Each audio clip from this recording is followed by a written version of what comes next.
ভুল করলে সময় থাকতে ক্ষমা চেয়ে নেওয়া ভালো। দেরি হয়ে গেলে ক্ষমা চাইবার সুযোগ নাও পেতে পারেন।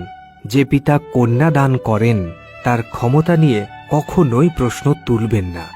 হিরে খুঁজতে চাইলে অন্ধকারের প্রয়োজন, কারণ আলোতে কাঁচের টুকরো ঝকমক করে। আমরা ঘুমিয়ে স্বপ্ন দেখি ঠিকই, কিন্তু ওপরওয়ালা আমাদের প্রতিদিন ঘুম থেকে জাগিয়ে তোলেন, যাতে আমরা সেই স্বপ্ন পূরণ করতে পারি। বারবার ব্যর্থ হলেও হতাশ হবেন না।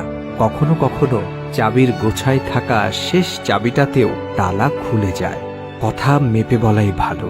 যে কথাগুলোতে ক্রোধ এবং অহংকার থাকে সেই কথাগুলোই পরে গিয়ে লজ্জা দেয়। এ জগতে ভালো মানুষের মুখোশ পরা লোকের সংখ্যাই বেশি। কে সত্যিকারের ভালো আর কে নয় সেটা খোঁজা আপনার দায়িত্ব। যারা আপনার উপর হিংসে করে তাদের উপর কখনো রাগ করবেন না, কারণ তারাই একমাত্র মানুষ যারা বুঝতে পারে যে আপনি তাদের থেকে অনেকটা এগিয়ে আছেন। দুঃখ কিসের? মন খুলে হাসুন। জীবনের সমস্যা কার নেই? ভালো খারাপ নিয়েই তো জীবন। জীবনের মাঝে জোর করে হলেও একটু খুশি থাকার চেষ্টা করুন। পারলে জলের মতো হন। নিজের রাস্তা নিজেই তৈরি করে নিন। কেউ যদি আপনার দিকে ইট ছুঁড়ে মারে তাহলে সেটা কুড়িয়ে বাড়ি বানানোর কাজে লাগান। তাহলেই একদিন সফল বলে পরিচিতি পাবেন। সমুদ্রে সব দিনই ঝড় ওঠে না, ঠিক সেরকমই সব দিন সবার খারাপ যায় না। কোনো না কোনো দিন ভালো অবশ্যই যাবে। উপরওয়ালার উপর ভরসা করে থাকলে তিনি কপালে যা লিখেছেন সেটুকুই পাবেন। আর যদি নিজের উপর ভরসা করেন তাহলে আপনি যেটা চাইবেন উপরওয়ালা সেটাও আপনার কপালে লিখে দেবে।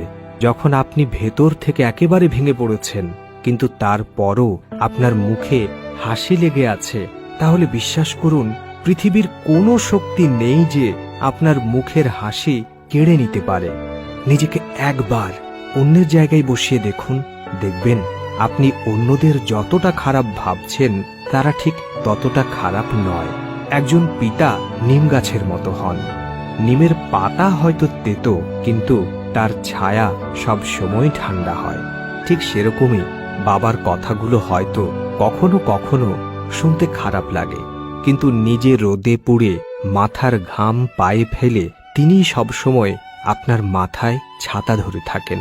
যদি ভিডিওটি ভালো লাগে তাহলে লাইক করবেন, কমেন্ট করে জানাবেন আপনার মূল্যবান মতামত। কথা হবে পরের কোনো নতুন ভিডিওতে। ততক্ষণ ভালো থাকুন, সুস্থ থাকুন।